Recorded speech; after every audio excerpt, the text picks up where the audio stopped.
In today's video, I'm going to teach you how to convert a PDF to Word Doc 4 with Adobe Acrobat. By the end, you'll know exactly how to take a PDF you already have and turn it into an editable Microsoft Word document using Acrobat with a couple of tips to get the best results.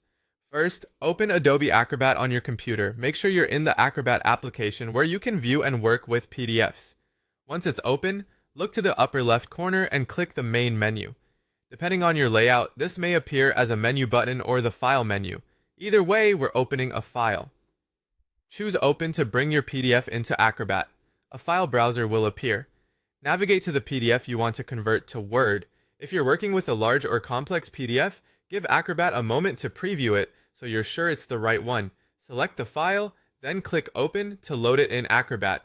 With the PDF open, head back to the upper left and click Convert. In some interfaces, this is labeled Export or Export PDF, but the option you want is the one that turns a PDF into another format. When the format list appears, select Microsoft Word as your output type.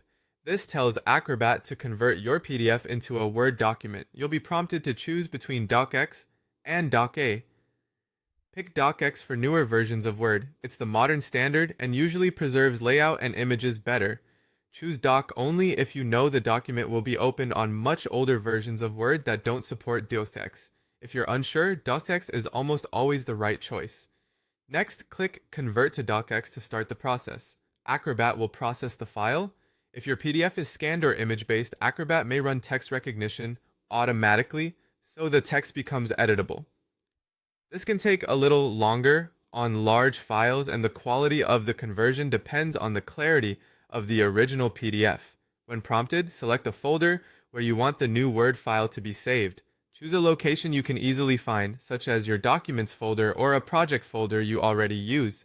Confirm the location to finish saving, and that's it. Your Word DocX is ready. Open it in Word to review the results. Most text, images, and basic formatting should carry over well. If the PDF was highly designed or used uncommon fonts, you might need to make a few quick formatting tweaks. For best results in future conversions, start with the cleanest PDF you have and stick with DocX to ensure broad compatibility and the most accurate layout.